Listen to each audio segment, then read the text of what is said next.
Hello नमस्कार दोस्तों। तो 23 अप्रैल को एक और एसएमई आईपीओ ओपन हो चुका है शिवम केमिकल्स लिमिटेड का। तो देखेंगे हम कंपनी के काम के बारे में, उसके बाद देखेंगे आईपीओ डिटेल, कंपनी के फाइनेंशियल कैसे हैं, ग्रे मार्केट में डिमांड कैसी चल रही है, और अंत में बताएंगे अपना व्यू कि इस एसएमई आईपीओ में अप्लाई करना है जिसको अवॉइड करना। तो सबसे पहले देख ले रहे हम कंपनी के काम के बारे में। तो कंपनी की स्थापना 2010 में हुई थी और शिवम केमिकल लिमिटेड देख ले जाए तो यह कैल्शियम हाइड्रोक्साइड का ही मेन रूप से मैन्युफैक्चर करती है। साथ साथ में company poultry feed supplement, D calcium phosphate, magnesium oxide और लाइमस्टोन पाउडर का डिस्ट्रीब्यूशन का काम करती है।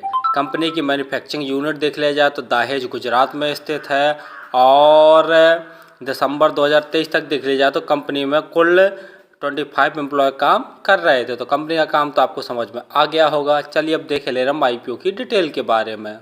आईपीओ 23 अप्रैल को ओपन हो चुका है और 25 अप्रैल तक ये ओपन रहेगा। प्राइस बैंड देखे ले रहे हैं तो 44 रुपये पर शेयर का प्राइस बैंड रखा गया है और लॉट साइज देखते हैं तो 3000 शेयरों का एक लॉट है। टोटल यूज साइज 20.18 करोड़ का रखा गया है, जिसके तहत जो पूरी के पूरी फ्रेश इश्यूअर 17 शेयर जारी कर रही है। अलॉटमेंट 26 अप्रैल को आपको पता चल जाएगा और यदि आपका आई प्लॉट नहीं होता है तो 29 अप्रैल तक आपके पैसे रिफंड वापस आके अकाउंट में आ जाएंगे। लिस्टिंग डेट 30 अप्रैल रखी गई है। रिजर्वेशन में देखे ले रहे हैं तो रिटेल भाइयों के लिए 50% का रिजर्वेशन रखा गया है और अदर्स यानी हमारा एचएनआई कैटेगरी में जो लोग अप्लाई करना चाहते हैं उनके लिए 50% का रिजर्वेशन रखा गया है। रिटेल कैटेगरी में यदि आप एक लॉट अप्लाई करते हैं तो आपको 1,32,000 रुपये खर्च करने पड़ेंगे। रिटेल कैटेगरी में मैक्सिमम आप एक लॉट अप्लाई कर सकते हैं। यदि एचएनआई कैटेगरी में अप्लाई करना चाहते हैं तो कम से कम 2 लॉट अप्लाई करने पड़ेंगे, जिसके लिए आपको 2,64,000 रुपये खर्च करने पड़ेंगे। आईपीओ आने के पहले जो उनकी प्रोमोटर होल्डिंग थी वो 99.99% थी।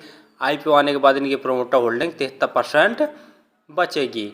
आरओई 5.13%, आरओसी 6.19%, यानी आरओई और आरओसी देखते हैं तो बहुत वीक है। डेब्ट टू इक्विटी 1.7 है जो कि सही नहीं है। पीई 79.19, पीई वाइज भी बहुत महंगी वैल्यूएशन पर अपने आईपीओ को लेके आए हैं। फाइनेंशियल दिख रहे हैं, लेकिन फाइनेंशियल देखने से पहले आप हमारे चैनल को तो सब्सक्राइब कर लें ताकि आपको समय समय पर शेयर मार्केट संबंधी जानकारी, आईपीओ संबंधी जानकारी और एसएमई आईपीओ संबंधी जानकारी मिलती रहे। तो जैसा देख रहे हैं कि जो फाइनेंशियल दिए हुए हैं सिर्फ मार्च 2023 और दिसंबर 2023 के ही रिजल्ट दिए हुए हैं, इसके पहले के नहीं हैं, जो कि बहुत नेगेटिव पॉइंट वाली बात है। रेवेन्यू देखते हैं तो मार्च 2023 में कंपनी का 15,558 लाख का था जो अमाउंट दिए हुए हैं, सभी की सभी लाख में दिए हुए हैं। दिसंबर 2023 में यानी 9 महीने के अंदर ही कंपनी ने 10,710 लाख का टोटल रेवेन्यू जनरेट कर लिया। प्रॉफिट आफ्टर टैक्स देखते हैं तो मार्च 2023 में कंपनी ने 357 लाख का नेट प्रॉफिट जनरेट किया था और दिसंबर 2023 यानी 9 महीने के अंदर ही कंपनी ने 70 लाख का नेट प्रॉफिट जनरेट कर लिया। यानी जैसा देख रहे हैं कि नेट प्रॉफिट में काफ़ी ज़्यादा गिरावट देखने को मिल रही है दिसंबर 2023 में।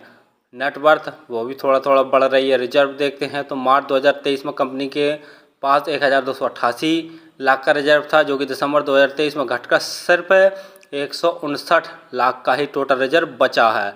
और वहीं बोरिंग देखते हैं तो कंपनी के ऊपर मार्च 2023 में 1,351 लाख की थी, जो कि बढ़कर दिसंबर 2023 में 1,638 लाख की टोटल बोरिंग हो गई है। यानी रिजर्व घट रहा है, प्रॉफिट आफ्टर टैक्स भी घट रहा है और बोरिंग बढ़ रही है। तो कंपनी की जैसा फाइनेंशियल देख रहे हैं तो बहुत सही नहीं है।